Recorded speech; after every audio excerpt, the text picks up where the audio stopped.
What is up everyone, Talon here and welcome back to the channel. Today we have a very special, I feel like a broken record, I say that all the time, but it's true, we do have a very unique opportunity before us, and you already know the thumbnail and you already know how unique of a rifle system it is, but you don't really understand how unique it is in regards to what I am used to running and operating. Now, in the case of this rifle in particular, this here is a GHK manufactured rifle.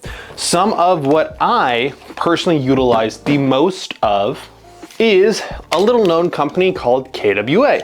KWA is a very, I would say prominent manufacturer for airsoft gas blowback and electric rifles here in the US specifically.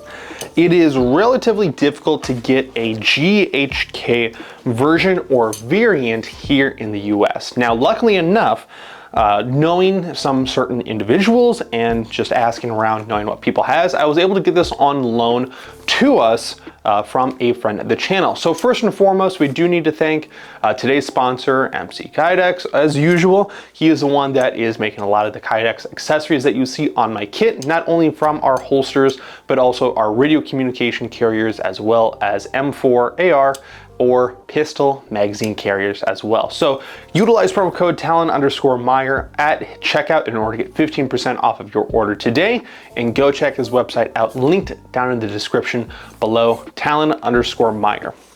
And then special thanks to the friend of the channel who was able to give this to us, kind of more told him that I was going to borrow it rather than nicely ask as I typically would, just because I was really excited to try it out and I wanted to see firsthand how well it would perform. Now, another history lesson with me is that I worked at an airsoft store relatively close by in the Waukesha area, and I think I did a pretty good job while I was working there. And I got very familiar and I got very in tune with KWA, and so also as a social media man, I would make a lot of YouTube videos for this airsoft store in particular. And it was very common over the years of producing rifles with my KWA replicas. I would get a lot of either Tokyo Marui or GHK snobs in the comments section, always talking about how GHK is so much more better, Tokyo Marui has so much better aftermarket parts, your dumb KWA isn't gonna do nearly as good as any one of these. And I thought, maybe I don't know what I'm missing, right? I don't know what I don't know. I've only really known KWA for several years and it has performed exceptionally well, probably based on the numbers of the gameplay footage that I have with this. People also probably think it does really well as well. Now, in the case of Tokyo Marui's GHKs, here and there, I've tested other players' Tokyo Marui's. Someone had a GHK AR. Didn't really think anything much of it, kind of just saw it in passing. But being able to actually get my hands onto a proper GHK and in an AUG platform that I am very nostalgic towards. It was one of my first AEGs getting into airsoft, so it kind of feels right at home with me. So for that reason, I wanted to see just how well it would perform and what it was I was missing out. And boy, I was pretty let down, unfortunately. This rifle did not do nearly as well as I was hoping, and I actually have a bunch of my recording of my first impressions out shooting it in order to try to do some performance tests with it, and brought a couple of extra toys in order to do a side-by-side comparison. Ended up not doing a comparison whatsoever because this performed so poorly. It still functioned, it was still able to operate, still flung BBs, but I'm gonna let myself at the flat range show you guys just how bad it was. I'm not even gonna look down the sights, I'm just going over the top of the rifle.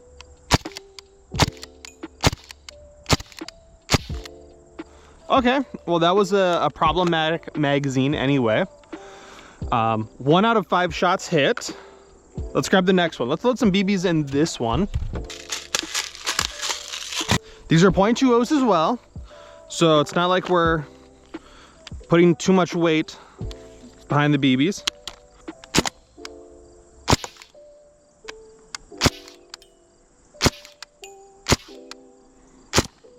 Okay, cool. 1 out of 5 as well on that magazine. So Here, I'm just gonna do my pistol one-handed. So all 5 BBs hit. 1, 2, 3, 4, 5, compared to 1 and 2 on the AUG. Not awesome as far as performance. Now granted, this is a used AUG. It is pre-owned. Who knows what kind of modifications been done to it. Checked it out. I kind of opened it up. It looks like it's still stock. However, it does seem like there is a limiter in there. Not sure exactly what that is from. My guess is that it could be a Asian market specifically, since they do have very, very heavy velocity restrictions. So this could have been an Asian market AUG specifically. But there's no way of me knowing. However,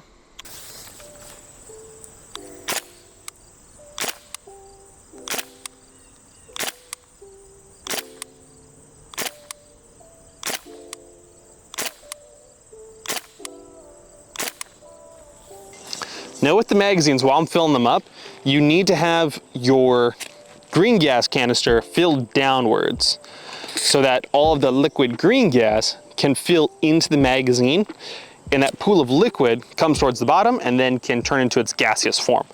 So you have to tilt the magazine in this orientation first and foremost. Now, one of these I've been filling exclusively with green gas, and the other has been exclusively propane.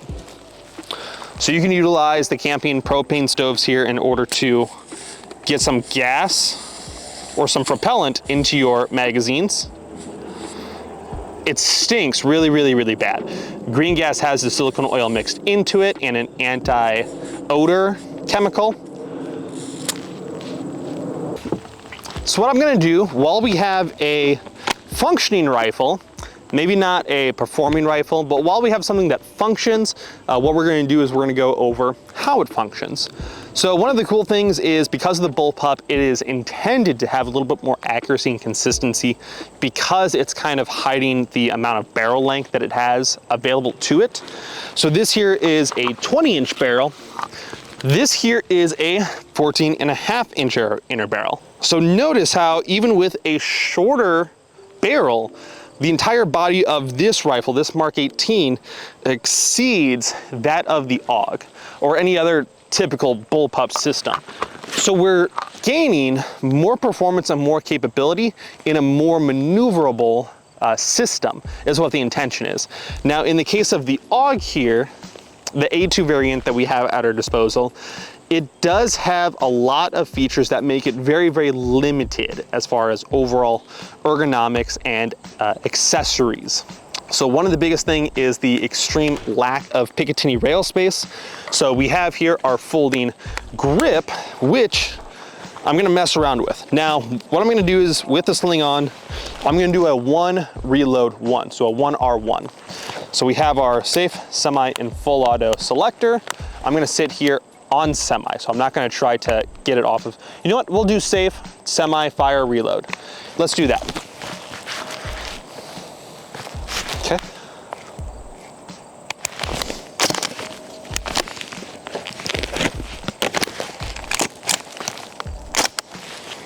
That would not have been a great spot for my hand, I don't think. That's definitely felt the fastest. Let me try this.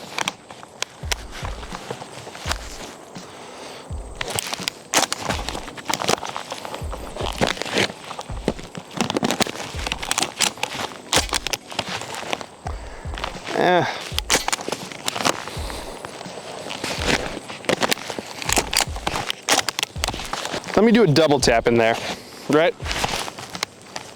Oh.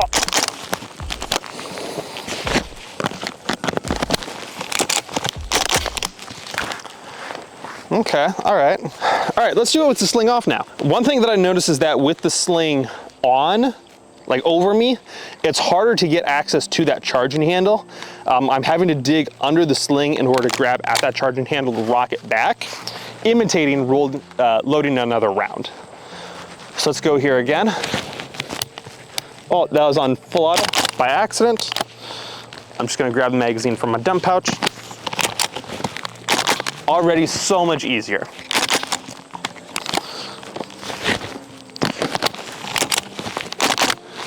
One of the things I really don't like about this is the fact that maybe it's just due to me being unfamiliar, but because that magazine is coming further back here, tactically speaking, my field of view, my peripheral, my focus is gonna be way up here.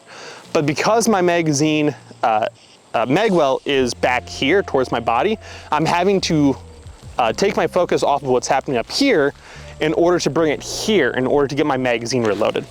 So let's try something, you and me. Let's try to do something without me focusing on my magazine. Let's see if I can get that to actuate. All right. Okay.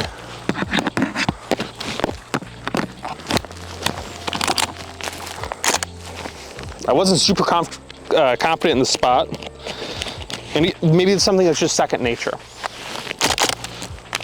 Oh, I already took my eye off of what's happening in front of me. Oh my God, what was that? That was smooth. All right.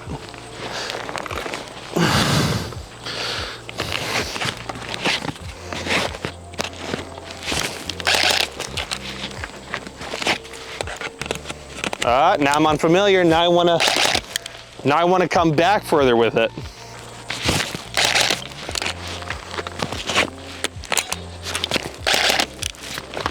I figured it out. Now I will note that the center of gravity on an AR rifle system is seated further back compared to the AUG in particular. So a lot of that meat, a lot of that weight, maybe partially due to the fact that we have so much Picatinny rail system up here, we could maybe cut that down with an M-LOK system, but the body, that center of gravity is here. Compared to the AUG, when I've got it here, feels like it's focused and concentrated here. So from here, that center of weight shifted here, I actually feel like I can let the rifle just hang there while I do that reload function. That's pretty cool. That's pretty cool. We're learning together. And so while it didn't go the direction I was hoping for, I was still able to make the most of it. I did not anticipate having to bring my gas blowback as a side-by-side comparison to it. This is my KWA. I have had it in my collection for years at this point.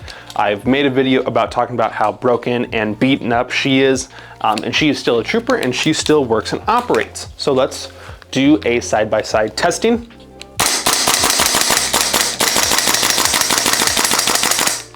Right? Still functions, still works. As long as I've got gas. Here, let's do full auto.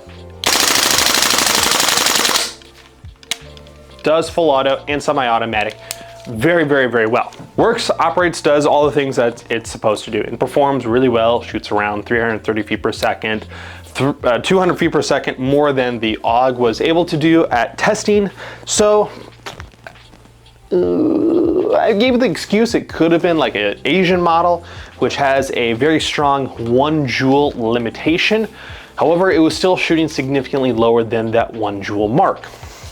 This, even though it was not actually performing up to the velocity or the joule capabilities, I still actually went through around 3 propane canisters, or 3 green gas canisters, and I went through the remainder of half of this propane canister. And that's just with the 2 magazines that I have here. And you're probably thinking, Talon, that's a lot of shooting that you were able to do. Not a chance. Most of what you are able to see on the video here that I did at the actual flat range, that is the most of the shooting that I did. So this, for some reason, is an absolute gas hog, and that is not great. Yes, the functionality is super, super cool. It is a straight vibe, hella aesthetic. However, if it costs me, currently those were around $20 per green gas canisters, which probably really expensive relative. So that's 60 bucks right there. 20, 40, 60 bucks. Green gas, that is the cheaper alternative, but then that still cost me $5.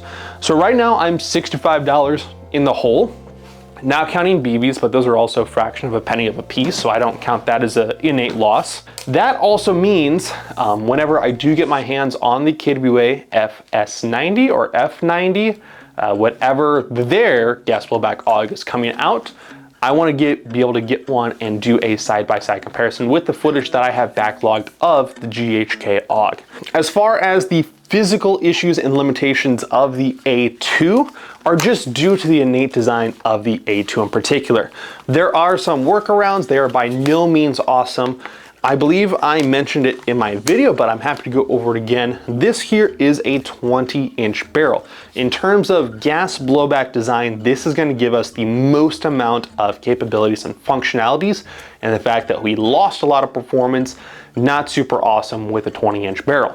Compared to the rifle system that I had out there, my Mark 18, with a 14-inch barrel, and still exceeded the overall length of a rifle with a 20-inch barrel.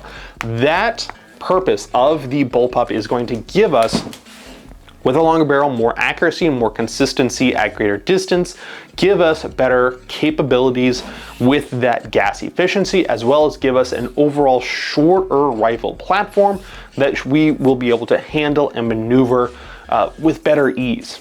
That's what the design of a bullpup is for, and I think that the AUG was able to implement that very, very adequately. The couple of issues that I had originally, I think I was able to overcome very quickly. The fact that the magazines were sitting towards the rear of the receiver here and still required that thumb press into the housing, into the actual body, I was able to work around that, right? It's not a deal breaker. I was able to work it, and you saw that I was able to get really, really good with it. I believe I talked about it while on the range, but I'm going to touch on it. The fact that while I've got that sling here, already noticed that the sling is pressed up against that charging handle, and the fact that that charging handle is going to operate and move back my bolt ever so slightly if it goes back too far could induce a malfunction. It also limited my capabilities of being able to do that reload in order to rack that charging handle backwards. Notice how my sling is in the very front here, so I need to either put my hand into the sling in order to wrap my hand around the charging handle, bringing it backwards, or I needed to use fine motor mechanics in order to get just the hook of that charging handle backwards and get it locked to the rear, just like so. Which is, again, not a deal breaker. I can work around that. I also absolutely love the fact that the center of gravity on these bullpup designs are focused more rearward towards the shooter. That makes that center of gravity that much closer to the shooter. And you saw that every time I was able to do one of those reloads, I had my rifle up the entire time.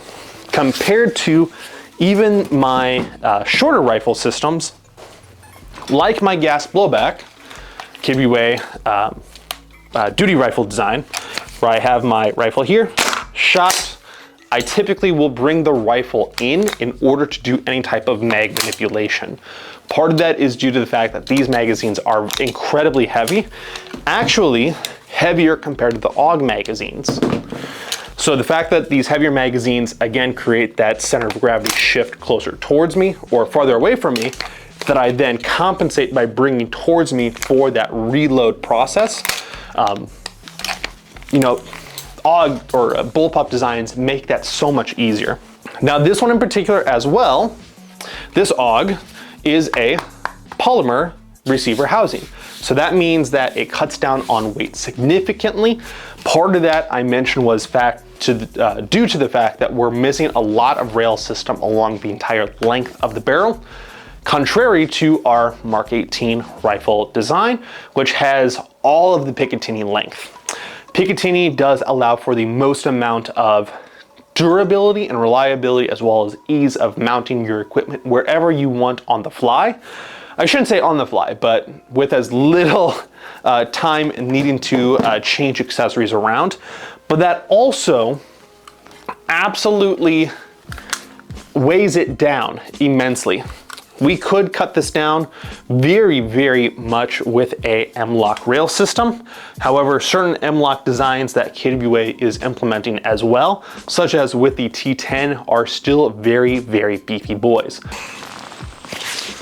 All right, I'm gonna do with the GoPro here.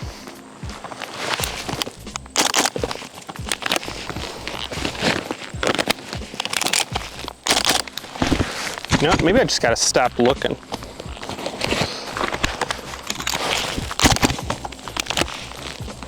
What I don't like is the fact that I have to jam my thumb up into the rifle receiver in order to get enough of the magazine release actuated to rip it out.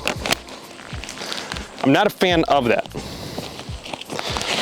I would like being able to hit with the pad of my thumb here, just get it up there and be able to yank it out. I mean, I could. I feel like I can here. Just hit the pad there and it comes out, but I feel like I need to shift it out. So on the big camera here. So what I want to do is pad. Did I hit the pad? Where are you at? Let's actuate it. So I want to be able to pad and pull it out, but I need to like shift it forward a little bit in order to actually get it out.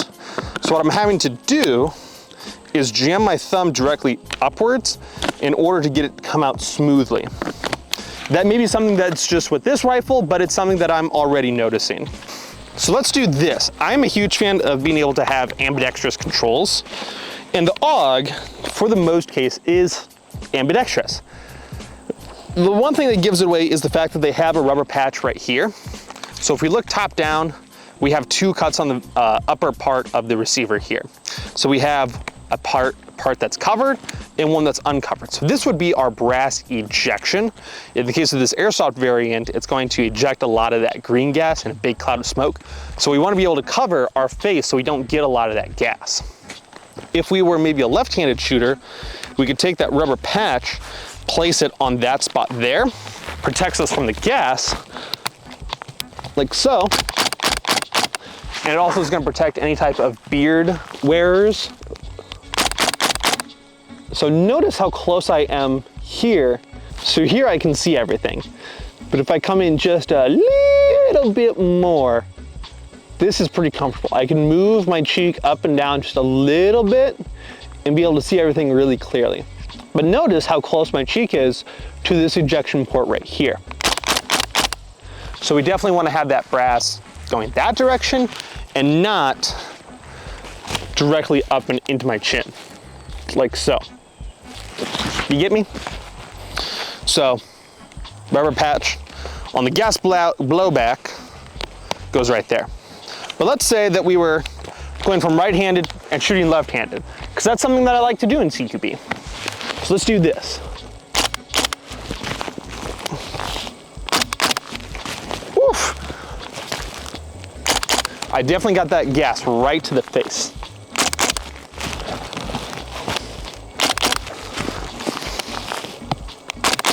Overall, once you're familiar with it, it's easy to move back and forth. Now I can feel that this is already getting low on gas, so I'm going to swap the magazine here. This feels pretty natural. Check it. And like I said, I'm getting gas right in my nose. Sit right here. That's a pretty okay rate of fire. I don't know about sustainment. Yeah, there it wanted to jam up on me. Yeah, something's happening there. All right, we've been dry firing it without BBs. Let's give it a mag with some BBs. Let's see if it wants to maybe work on us now. So we'll go back to semi. We got a little bit more distance out of it. So semi-automatic's pretty quick. Let's do some full auto. It doesn't want to lock back, which is a little concerning, but I get it. It's a gas blowback. They're not always going to lock back on us. That's pretty cool though. Going back to the topic of magazines, one issue that I anticipated, but nothing that I actually ran into, was the little hook that sits on the back of the magazine here. On one of my rigs, I do have inserts for my administrative pouch. Not really my pouch, but what it is an open panel. So instead of 3 separate pouches, it's one big pouch. And inside that big pouch, there's a Velcro insert that you can input, and that creates different sections, whether it be for M4 size of magazines, 3 M4 magazines, like so, or 4 SMG mag pouches, so I can interchange those integrated Velcro slots for whatever it is I'm going to run. Not that it is this one right here, but just trying to physically demonstrate.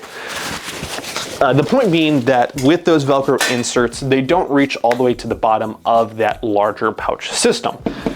And since this hook does sit a little bit lower, potentially, than what some of those inserts would typically go, this potentially could snatch on some of your magazine inserts, depending on what you run.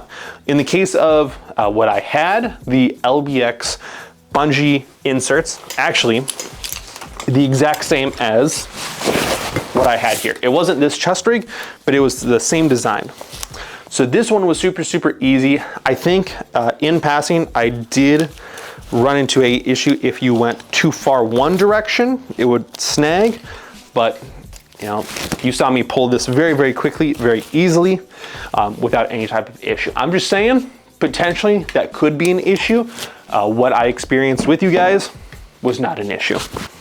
In the case of the A2, not a fan of the sling points. Just reiterating that, I believe with the F90 that KWA is producing, or any type of upper receiver that would feature a rail system option, that would alleviate the point of issue of our sling running into our charging handle. Was not a huge fan of the optic due to kind of the comical issue of the optic was a 1.5 to 2 times magnification, so it was able to get very clear picture around 100 and 150 feet, no problem, or excuse me, 150 and 200 feet without an issue, very clear, very sharp imaging. However, the rifle only went about 20 feet maximum, so a comical contradiction. One last thing that I wanted to leave you guys with was the fact that after all my years of not utilizing an AUG platform, but growing up with one, starting my airsoft journey with an AUG system in my collection, it was actually really, really cool to get my hands on something like this, where I was able to get a lot of that muscle memory in how to disassemble most of the AUG platform. So grabbing the grip, we have this little paddle here. We're gonna hit that with our thumb downwards. Ideally, pull that charging handle backwards. So paddle, grip, and we're gonna pull that grip towards us. It's gonna click, and out comes our barrel. Now, ideally, the 20-inch barrel is gonna give us the best accuracy and capability. However, for ease of use, I would probably opt for the 14-inch. And now, letting that charging handle go forward, we have our technically upper and lower receiver. We'll notice here right in front of the mag well in this orientation is going to be a little slot. If we take that slot, push it away from us, my finger doesn't go in that far, so I'll pull it out, yay. Now that is gonna separate our upper receiver to our lower receiver. I need that. So a part fell out. I have to recall to get that back. But that is going to separate our upper receiver to our piston system. And it's very cool how they've implemented a kind of long piston system. Very, very unique. And I think that is very, very well implemented. I need to get that part that fell out. Small little block that's going to sit on the very top, just so you guys know. A small little block that has a curve, a concave face to it. That's going to sit towards the very top of our piston right there. We slide that upper receiver into our lower, push that pin together. Now comes charging handle to the rear, inner barrel, in, press it flat face until it clicks You're gonna rotate it until it clicks into place. And then, charging handle forward, safety off, no magazine. We can hear that hammer spring forward. So overall, this has been absolutely joyous, other than the fact I wasted a shit ton of green gas on something that doesn't go very far and I can't get a good, accurate velocity or accuracy testing with. So it is what it is though. If you guys enjoyed this video, leave me a like, leave me a comment down in the comment section below. What are your thoughts on the AUG platform? Has it been better? Has it been better designed with current production? Or are there a couple of things that you would like to see from it? I think there's a couple of memes of the magazine actually sitting in front of the trigger housing, which is like unbullpupping your bullpup, which is a pretty funny gun meme. So my ending opinion of the GHK AUG is pretty not great. Again, really let down by the fact that it is a GHK, something that I was told and potentially promised would be a very high-end performing rifle system, and lo and behold, it's actually not. Again, there could be a couple of reasons as to why. I have no way of proving that it is that, so I'm just gonna chalk it up to it's a piece of shit. That's why I'm gonna stick with my KWAs. So, I wish it would have done better.